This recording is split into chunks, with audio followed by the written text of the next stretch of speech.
Hello everyone, I'm CS Ranveer Singh. Currently, I'm doing my articleship in GAIL India Limited. Today, I would like to share something exciting with you. That is about my certified copy of the CS Professional Group 2 exams from the June 24, right? And also, this document shows the results of all my hard work and dedication. So let's proceed further.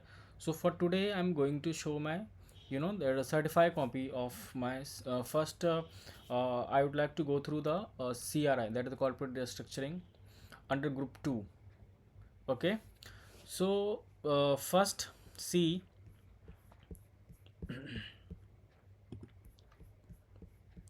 this is the question paper. First, this is the question paper of June 24 exams, right? And let me show you my certified copy first. This is a question paper. See, this is my certified copy of my CRI. See, this is my certified copy. Okay, in which in the CRI paper मुझे जो marks मिले हैं वो मैं आपको दिखा दूँ एक बार. देखिए, इसमें टोटल मेरे को जो मार्क्स मिले हैं दैट इज 61. टोटल ओरिजिनल जो मार्क्स थे वो 60 हैं, और जो मेरे को आउट ऑफ रेशनलाइजेशंस मिले हैं दैट इज़ एक नंबर ही मिला है, और टोटल जो मेरे को मार्क्स मिले वो 61 मिले. ठीक है, ये तो देखिए, मैंने सबसे पहले जो मैंने क्वेश्चन पेपर अटेम्प्ट कैसे किया था वो मैं आपको दिखा दूँ यहाँ पे. सबसे पहले देखिए, सबसे पहले जो मैंने क्वेश्चन अटेम्प्ट किया है यहाँ पे, वो मैंने अटेम्प्ट किया है पार्ट 2 का 5A क्वेश्चन मैंने अटेम्प्ट किया है. आपको भी पता है कि इसमें कोई कंपलसन नहीं होता कि कौन सा क्वेश्चन कौन सा पहले अटेम्प्ट करना है, कौन सा बाद में करें. जो पहले आता है उसको अटेम्प्ट करें.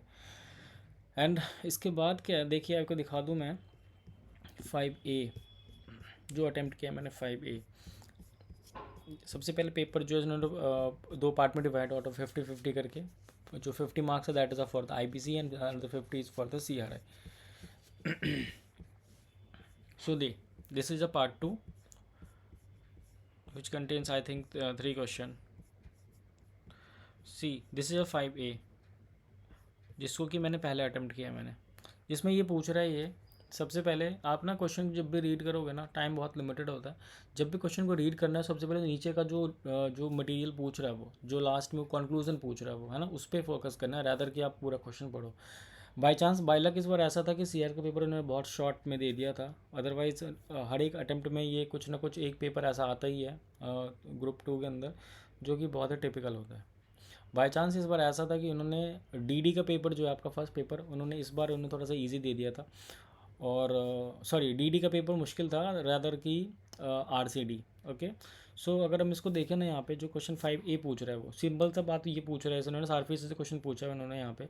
उसमें ये पूछ रहा है कि भाई कि discuss whether it can take assistance from the chief metropolitan magistrate और district magistrate under the SARFAESI act to take position of the secure assets and procedures thereof. वो बड़ा क्रिटिकल सा चैप्टर है अपने उसके IBC के अंदर. अब जब मैंने क्वेश्चन देखा ना, तो मेरे को सिंपल से समझ में आ गया कि ये ना, जब क्योंकि वो छोटा सा ही है तो चैप्टर लेंदी सा, बट मैंने उसकी समरी कर रखी थी, तो मुझे इनफैक्ट मेरे को उसके साथ सेक्शन वगैरह भी याद थे. आई थिंक सेक्शन 14 है इसमें, जो सार फिजिक है वो यहाँ पे हिट करता है यहाँ पे. देखिए मैंने अटेम्प्ट कैसे किया. इसमें पूछ रहा है ये कि extreme finance limited want to take position of immovable property belonging to Amar pursuant in order of debt recovery tribunal. Discuss whether it can take assistance from the chief metropolitan magistrate district magistrate. सबसे पहले देख लेते हैं इस question में मेरे को मिले कितने. ये जो क्वेश्चन है 5A. अच्छा, इसमें भी एक कैच है. इसमें अगर देखोगे ना, ये जो 5A सबसे पहले अटेम्प्ट किया इन्होंने, यहाँ पे तो दिखा रखा है 2 नंबर. ठीक है, दिख रहा होगा आपको ये क्वेश्चन 5A का 2 नंबर. अच्छा, जब मैं इसकी स्कोरिंग देखता हूँ ना, तो यहाँ पे इन लोगों ने दिखा रखा है, यहाँ पे क्वेश्चन कहाँ गया,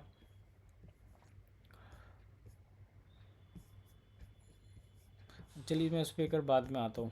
वो शायद मैंने कुछ गलत देख लिया था. ठीक है, तो ये जो मैंने सबसे पहले अटेम्प्ट किया है मैंने,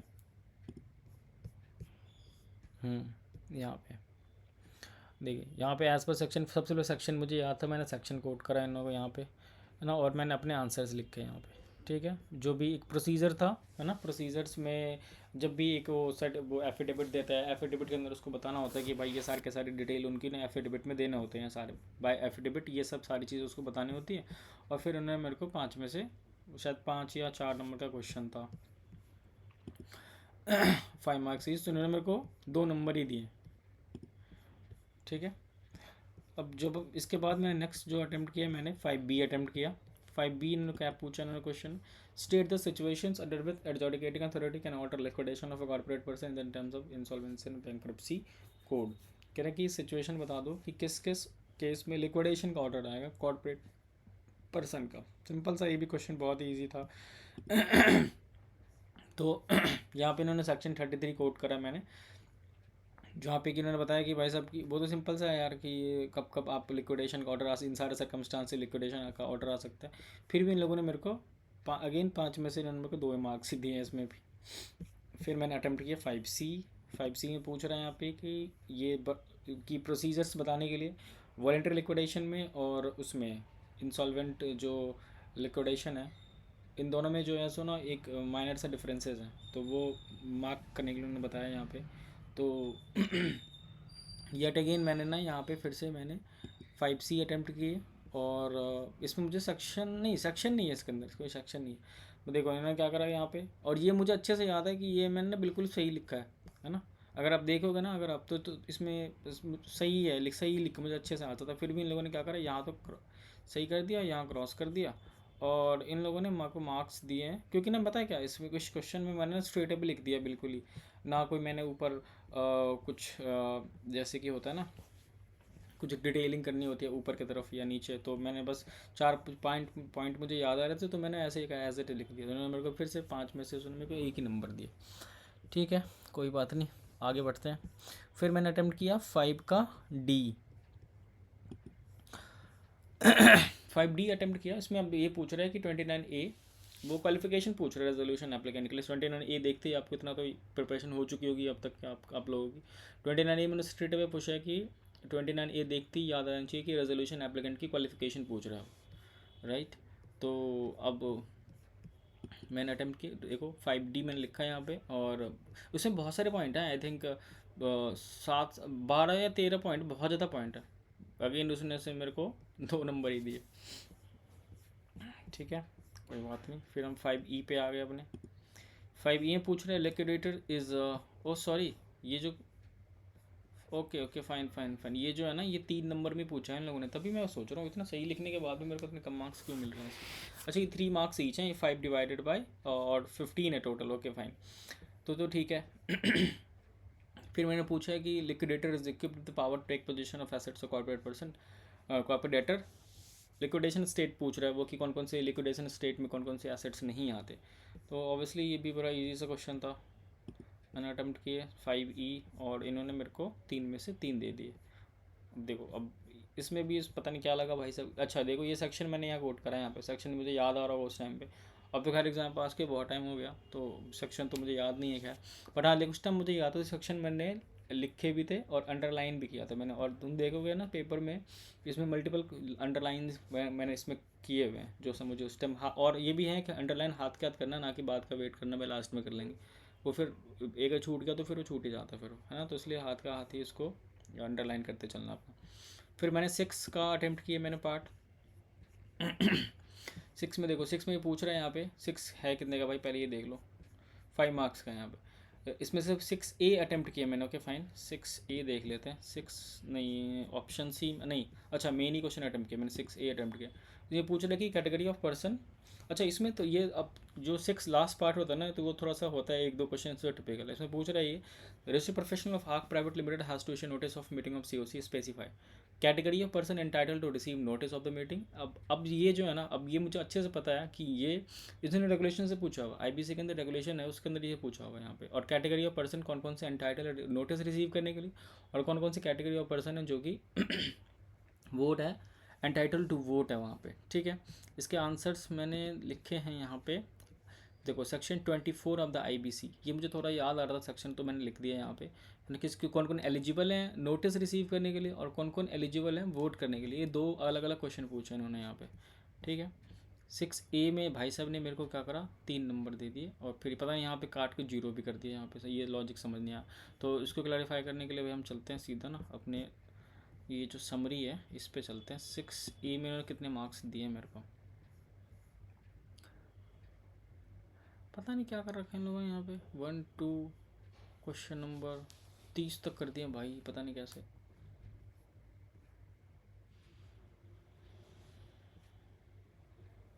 हाँ 3 नंबर ही दिया इन लोगों ने मेरे को यहाँ पे। 25 का अच्छा ये दिख रहा है यहाँ पे, 6A दिख रहा है यहाँ पे। अच्छा फाइन, देखो यहाँ पे 3 नंबर दिए मेरे को 5 में से। ठीक है चलो कोई बात नहीं।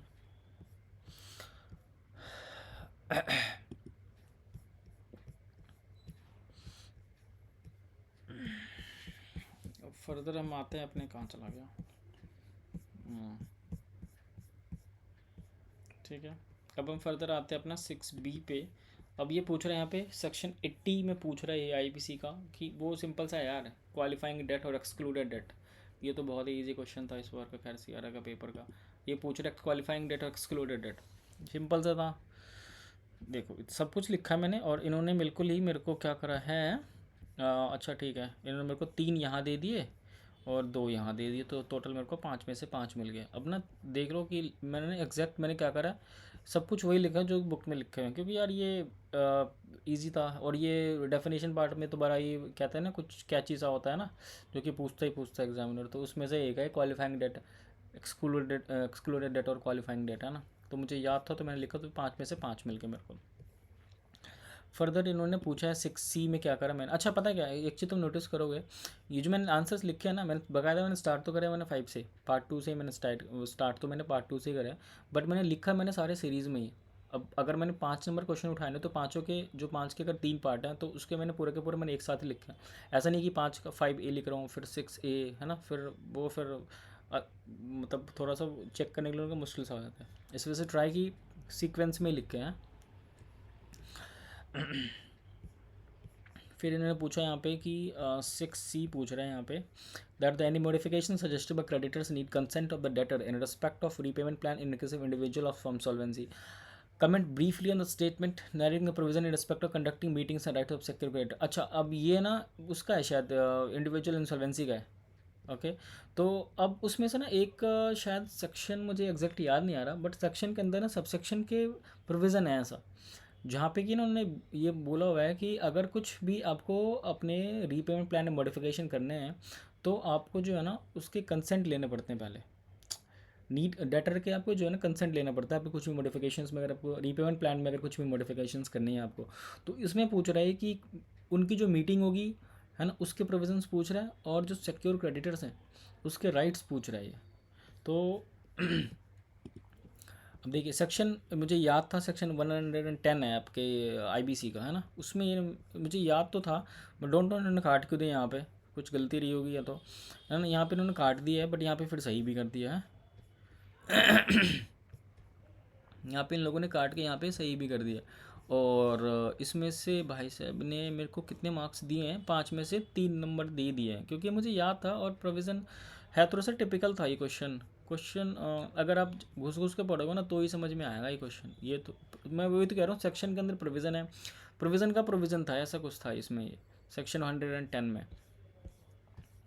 तो इसने मेरे को 5 में से 3 नंबर दिए। अब मैं आ गया हूँ फोर्थ पार्ट पे।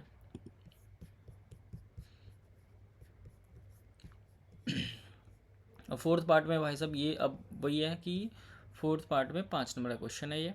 और अच्छा अब मैंने पता इस बार मैंने गलती क्या करी एग्ज़ाम्स में अपने, ये जो पेपर थे ना ये ऑब्वियसली 2 साइडेड होता है। तो अब जैसे कि आई थिंक 4 का पार्ट था कुछ, 4 का ही पार्ट था, यस यस यस। अब इसमें से क्या था ना कुछ, देखो इसमें क्या है देख रहे हो, ये जो था ना डी पार्ट, 4 का डी पार्ट जो है ना, ये क्या था, ये पेज के नेक्स्ट इस पे था, नेक्स्ट पेज पे था। जब मैंने अटैम्प्ट करे फ्लो में लिख रहा था मैं बिल्कुल है ना, मेरे को ना ध्यान ही नहीं गया इस क्वेश्चन पे, डी पॉइंट पे। पेपर के बाद जब ऐसे दोस्त से बात हो रही थी तो मैंने बताया उनको कि इसमें ये केस पर्टिकुलर कोट करना था। तो फिर उन्होंने कहा कि, फिर मैंने बोला कि यार नहीं यार वो तो उसमें वो तो ऑप्शन में था, बट फिर उन्होंने कहा नहीं यार तो मैंडेटरी में था। देन आई वाज शॉक कि यार कि मैंने तो क्वेश्चन ही छोड़ दिए वो वाले है ना। बट ये क्वेश्चन मुझे बहुत अच्छे से आता था, ये 4 का डी पार्ट है ना, CRP should be mandatorily complete 330 days. I think ये फर्स्ट चैप्टर में ही है, अगर उसमें देखोगे तो मॉड्यूल में। कि आपको मैंडेटरली जो आप कंप्लीट करना होता है। इसमें मुझे अभी केस स्टडी एग्जैक्ट याद नहीं आ रहा, बट इसमें एक ही केस स्टडी है, छोटा सा ही समरी टाइप दिया हुआ है बुक के पीछे, उसमें दिया हुआ है, सॉरी चैप्टर के पीछे उसमें दिया हुआ है। एनीवेज चलो देखते हैं इसमें कि ये जो 4 का ए पार्ट है, इसमें ये पूछ रहा है कि whether discuss whether NCLT can disapprove a resolution plan on grounds of lack of viability and questions the commercial wisdom of the COC, है ना। ये ऊपर फलाना ढिमका ये पूछा होगा उसने, फलाना ये ऐसे हो गया, वैसे हो गया, ऐसे हो गया ना। बट लास्ट में देखो सिंपल से ये पूछ रहा है कि डिस्कस करने के लिए NCLT can disapprove a resolution plan on a ground of lack of viability and questions the commercial wisdom of the COC। क्या NCLT डिसअप्रूव कर रेजोल्यूशन प्लान को बस वाइबिलिटी के बेस पे और कमर्शियल विजडम के बेसिस पे? तो इसके लिए मुझे याद जो ऑब्वियसली केस स्टडी कोट करना पड़ेगा, और मैंने लिखा भी यहाँ पे, देखो ये केस स्टडी है। In the instant case of Kalparaj Dharamshi versus Kotak investment advisors court. अब मुझे ना अब ये याद नहीं था यहाँ पे कि NCLT है, हाई कोर्ट है, सुप्रीम कोर्ट है, तो मैंने बस लिख दिया कोर्ट। मैंने लिखा भी था NCLT शायद मैंने, बट मैं काट के फिर मैंने कोर्ट लिख दिया यहाँ पे। Court held that viability of any resolution plan shall be decided by the COC who are experts in measuring all resolution plan having regard to the complexity and scale of the business of the corporate data। फिर जो था मुझे याद आ रहा था वो लिखा मैंने ऐसे ही। फिर मैंने सेक्शन भी कोट करे यहाँ पे, केस स्टडी करी, सेक्शन कोट करा 32 का, बट भाई साहब ने फिर से यहाँ पे सही करके फिर काट दिया यहाँ पे, और उसने मेरे को 5 में से, और देखा इसमें से लास्ट में इन्होंने मेरे को वो भी किया। हाँ मैंने ना इसको कंक्लूजन लिखना तो बहुत मैंडेटरी है ही, जब आप क्वेश्चन का प्रैक्टिस करोगे तो उसमें तो वो मैंडेटरी है ही, उसमें समझ में आ जाएगा आपको। Hence NCLT has no right to disapprove. अब एग्जामिनर ना ये देखेगा कई बार, है ना, लास्ट का देखेगा कि आपने लिखा गया, ऊपर का तो कहानी तो नहीं पढ़ता कई बार। Hence NCLT has no right to disapprove a resolution plan on the ground of lack of ability except section 30 and 31। ठीक है, तो इस तरीके से एक बार रीड करना, उसको रीड भी कर लेना बकायदा। उसने तो भाई साहब ने काट ही दिया यहाँ पे, बट उसने 5 में से मेरे को 3 दे दिए। चलो फर्दर बढ़ते हैं आगे। फिर मैंने अटेम्प्ट करे 4 का C पार्ट। 4 का C में, अच्छा अब देखो मैंने 4 का क्या करा, मैंने करा 4 के बाद B सेट ट्रिगर नहीं हो रहा होगा मेरे को, तो मैंने ना अच्छा हाँ मुझे याद आ गया, ये अब ये रिलेटेड पार्टी पूछ रहा था ये, चलो देखते हैं उसके बाद में। अब ये पूछ रहा है यहाँ पे कि termination of pre package insolvency. बहुत ही इजी कोई पेपर था, बहुत ही, अगर आपने थोड़ा सा भी अगर आपने सही से किया होगा ना तो ये कोई भी सॉल्व कर लेगा इस बार के एग्जाम्स के पेपर। तो termination of pre package insolvency resolution process पूछ रहा है ये।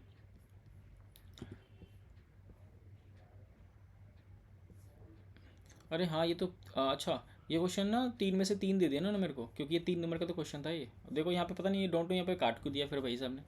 3 में से 3 का तो क्वेश्चन है ये, 3 में से इन्होंने मेरे को 3 दे दिया यहाँ पे।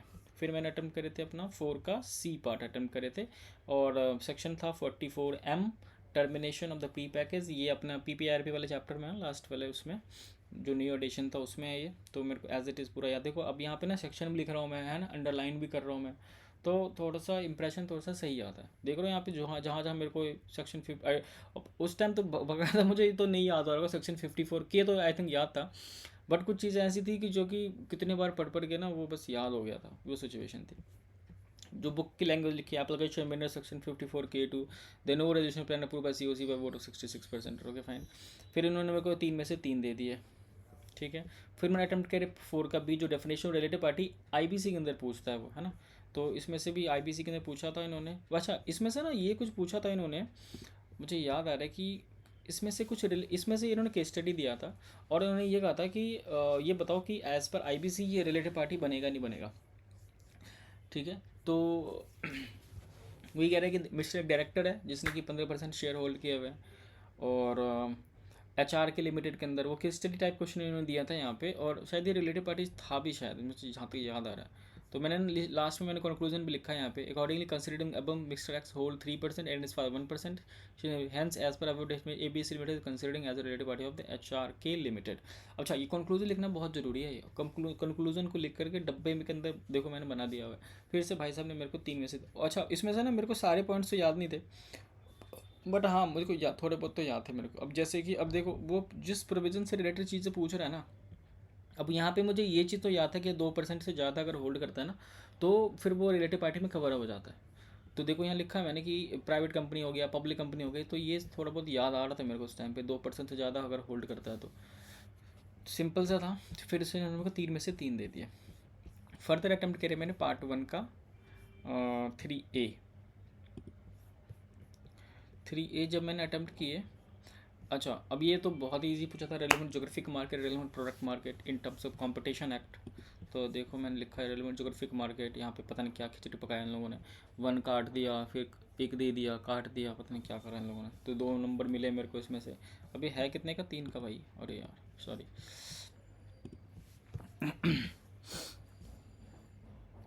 अच्छा 3 नंबर का ही है, ठीक है, फिर तो कोई दिक्कत नहीं है, 3 में से 2 मिल गए, ठीक है।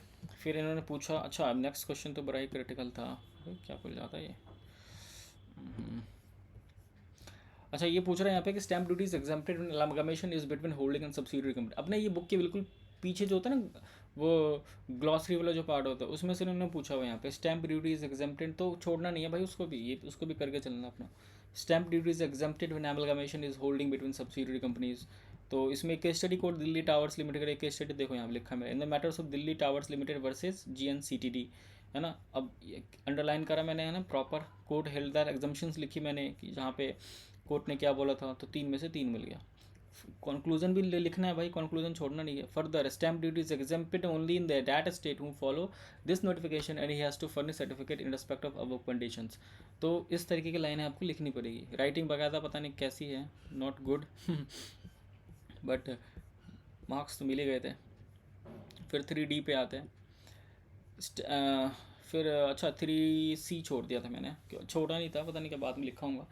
Mention anticipated benefits and children for various ventures involving cross border mergers, वही वो बेनिफिट्स और लिमिटेशंस वगैरह पूछ रहा है इसमें, तो वही लिखा था मैंने, एक्सपेंशन डाइवर्सिफिकेशन जो है यहाँ पे, हाँ। फिर उन्होंने मेरे को 3 में से 3 दे दिए ठीक है, तो दिखना चाहिए एग्जामिनर को कहाँ पे लिख रहे हो ये। फिर है अपना 3C लिखा मैंने, इसके बाद फर्दर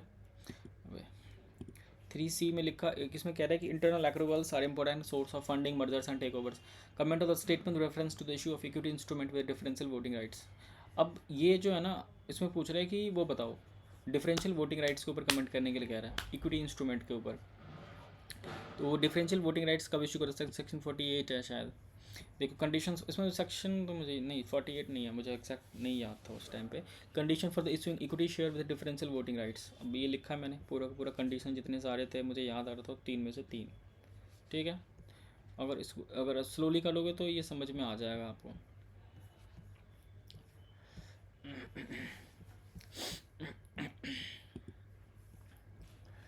ठीक है।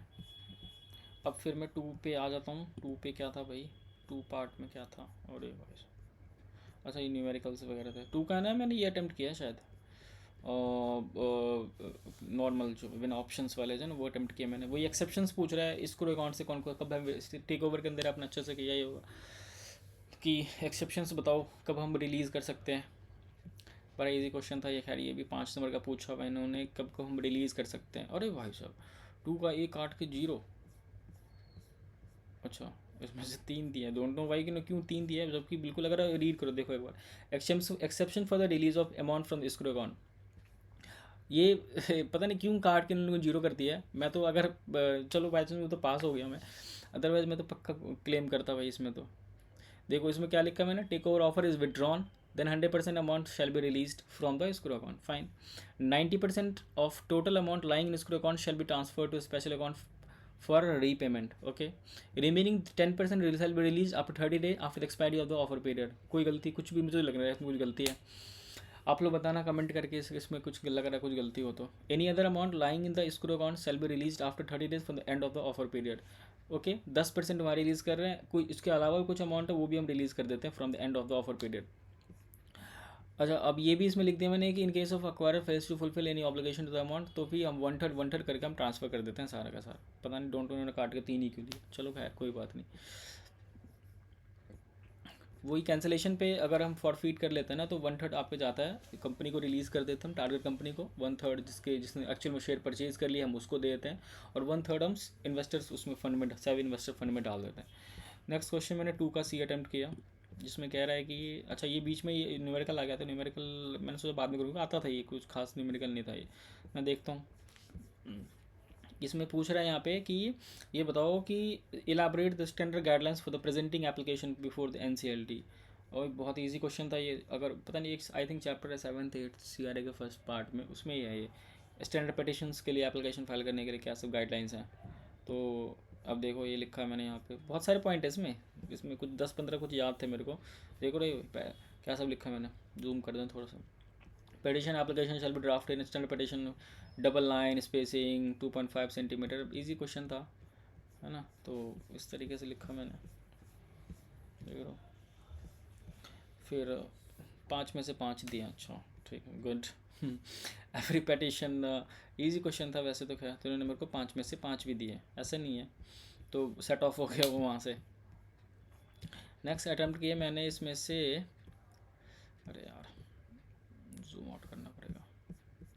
नेक्स्ट है, अच्छा फिर मैं 2B पे आ गया था, यहाँ पे न्यूमेरिकल्स पे आ गया था। ये जो न्यूमेरिकल्स है ना, ये न्यूमेरिकल्स, देखो भाई न्यूमेरिकल्स का क्या चक्कर है ना, अगर न्यूमेरिकल्स अगर आपको पहले अटेम्प्ट में लग रहा है 15 मिनट में कि हाँ भाई, जब 15 मिनट क्वेश्चन रीड करो उस टाइम पे कि हाँ भाई न्यूमेरिकल्स आता है मेरे को, अच्छे से आता है, तो फिर आप कर सकते हो चल ठीक है भाई बाद में कर लेंगे, क्योंकि जो जो इसमें थोड़ा सा ना टाइम लग जाता है इसमें न्यूमेरिकल्स वगैरह करने में, तो या तो बाद में कर लेना आप जब आपको पता है हाँ भाई आता ही आता है। तो इसी वजह से मैंने उसको बाद के लिए चुना था, मैंने चल बाद में देखूंगा इसको। इसमें पूछ रहा था वही कि EPS वगैरह निकालने के लिए पूछ रहा था, तो ईजी था ये, खैर न्यूमेरिकल्स। अब पता नहीं मेरे को शायद इसमें काट दिया हुआ क्वेश्चन, देखा था मैंने इसमें, ये देख रहे हो ये 2B लिखा है मैं करा, इसमें ना कुछ एक दिक्कत आ गई थी मेरे को शायद, देखो यहाँ तक तो बिल्कुल मैं ठीक कर रहा था, है ना, फिर पता नहीं क्या इन लोगों ने क्या किया था यहाँ पे, अच्छा यहाँ पे काट कर इन्होंने 1 दे दिया, और फिर EPS यहाँ पे गलत दे दिया था, और काट के इन्होंने 0 ही कर दिया था, कुछ गलती रही होगी इसमें, या तो फिर कुछ प्रॉब्लम थी इसमें, कुछ गलती थी, तो इन्होंने मेरे को 1 ही नंबर दिया है ऊपर के, पता नहीं इस पे EPS निकालने तक मेरे को उसने 1 नंबर दे दिया। तो ये देखो आगे का तो गलत है शायद, जहाँ तक इन्होंने काटा है। और फिर लास्ट में तो 0 ही कर दिया, चलो कोई बात नहीं। अब फिर मैं आ गया था लास्ट अपना फर्स्ट पेपर पे, सॉरी फर्स्ट क्वेश्चन पे आ गया था, तो 1B देख लेते हैं। 1B अटेम्प्ट किया मैंने, ऑब्लिगेशन ऑफ टारगेट कंपनी, ये टेक ओवर के उसमें चैप्टर में है। ऑब्लिगेशन बड़ा अच्छा क्वेश्चन, ये भी बार बार पूछ, टारगेट कंपनी का ऑब्लिगेशन, कभी जो अक्वायरर है उसका ऑब्लिगेशन पूछ लेगा, कभी डायरेक्टर्स का ऑब्लिगेशन पूछ लेगा, कभी मर्चेंट बैंकर भी है शायद उसके अंदर, उसका भी ऑब्लिगेशन इसमें पूछा है, नहीं कि ऑब्लिगेशन ऑफ टारगेट कंपनी के कितना, 5 नंबर का ही होगा फर्स्ट क्वेश्चन तो, ऑब्लिगेशन ऑफ टारगेट कंपनी। अरे भाई साहब नहीं, यहाँ फिर वही क्रॉस कर गए, सही सही सही सही कर दिया और दे दिए 2 नंबर, पता नहीं अपनी मर्ज़ी से। ये सर लास्ट का है ना, तो मैंने स्पीड पकड़ लिया होगा, तो इस वजह से मेरे को कम मार्क्स दिए हैं, चलो कोई बात नहीं। फिर इसके बाद मैंने अटैम्प्ट करे 1 का D अटैम्प्ट करा, चलो ये भी देख लेते हैं D में क्या है। 1 का D, इसमें पूछ रहा है यहाँ पे कि court look into the fair and reasonableness of any scheme of compromise arrangement. अच्छा अब ये चीज़ जो है ना, अब ये बुक के अंदर, ये फर्स्ट उसके अंदर है, ये केस स्टडी दिया हुआ है आपके उसमें, कि ये बताओ कि कोर्ट जो है ना फेयर और रीजनेबलनेस पे किसी स्कीम को क्या कहते हैं रिजेक्ट नहीं करेगा, ऐसे कुछ है। Court look into the fair and reasonableness of any scheme of compromise arrangement made in good faith and mayor complaint of minority operation does not suffice. अच्छा ठीक है, कि ये नहीं कि किसी माइनॉरिटी के बेस पे आप रिजेक्ट कर दो, जब तक कि आप उसका फेयर और गुड फेथ में होना चाहिए, ये कह रहा है। तो जस्टिफाई करके स्टेटमेंट को कह रहा है कि स्टडी थी यहाँ पे एक ससेक्स ब्रिक्स लिमिटेड वाले केस में हुआ था ये, कि ये जिसमें कि एनसीएलटी ने बोला था कि कोई भी जो ऐसा स्कीम है ना, हर एक 100% एक्यूरेट नहीं होता, कुछ ना कुछ ऐसे उसमें फॉल्टी होता ही होता है, तो आपको फेयर और रीजनेबलनेस देखना है आपको। तो इसके बाद ये सारा लिखा था मैंने, और भी कुछ केस स्टडी थे जो मुझे याद आ रहे थे। टॉम को बचे LL में केस में हुआ था, एनसीएलटी रिजेक्टेड कर दिया था, पार्कर डेविस, ये सब केस स्टडी भाई मैं रट के गया था, तो इसलिए छोड़ना नहीं है केस स्टडी को, बाकायदा मैंने वॉल पे लिख लिख के मैंने याद करे थे मैंने सारे केस स्टडी है। अब मुझे जब यहाँ तक याद आ रहा है, ये सारे केस स्टडी इतने आसानी से याद नहीं होंगे, बार बार करने से याद होगा ये। तो मेरे को इन्होंने 3 नंबर अब वो भी लिखा है मैंने, hence court does not directly reject the application of compromise arrangement और mere complaint of minority shareholders, he must use his application in mind and considering whether scheme is fair and reasonable. तो इस तरीके से आपको फिर ये भी लिखना है इसके अंदर, कंक्लूजन भी देना है इसके अंदर। फर्दर मैंने अटैम्प्ट करे 1 का A पार्ट, वो need and scope of corporate structuring पूछ रहा है, तो ये तो बहुत ही बेसिक सा था, स्टार्टिंग के ही हैं सारे के सारे ऐसे क्वेश्चन, देख लो। तो मैंने तब भी लास्ट में भी मैंने अपनी स्पीड बढ़ाई थी, मैंने तब पूरा लिखा था मैंने, और टाइम पे पेपर कंप्लीट भी हो गया था। 5 में से इन्होंने मेरे को 1 नंबर, सॉरी वो 3 नंबर दिए। अच्छा फिर एक क्वेश्चन था कैश वो निकालने के लिए, DCF निकालने के लिए ना, एक है 1 का सी पार्ट, ये देख रहे हो, डिस्काउंटेड, वो DCF, वो टोटल प्रेजेंट वैल्यू निकालने के लिए क्वेश्चन था तो बड़ा इजी सा ही, हैवी ये बुक से। डोंट नो, मेरे को ना एक लास्ट में मुझे ना टर्मिनल वैल्यू के बाद मुझे याद ही नहीं आ रहा था किस इसमें करना क्या एक्चुअल, टर्मिनल वैल्यू कैसे निकालते हैं, क्योंकि ये तो DCF वगैरह निकालना, प्रेजेंट वैल्यू निकालने तो अपना एग्जीक्यूटिव वगैरह में भी था, बट ये टर्मिनल वैल्यू निकालना मुझे मॉड्यूल से समझ ही नहीं आया था, इसलिए मैंने इसको लास्ट में अटैम्प्ट करा था मैंने। तो ये था भाई साहब ने फिर भी मेरे को 5 में से 2 नंबर दे ही दिए हैं इसके अंदर। तो ये था दोस्तों मेरा CRI का पेपर, ये जो मेरे को मार्क्स मिले हैं टोटल 61। तो कैसा लगा आप लोग को ये वीडियो, ये बहुत ही ज़्यादा हेल्प करेगा आप लोग को दिसंबर अटैम्प्ट के लिए। Okay, thank you so much.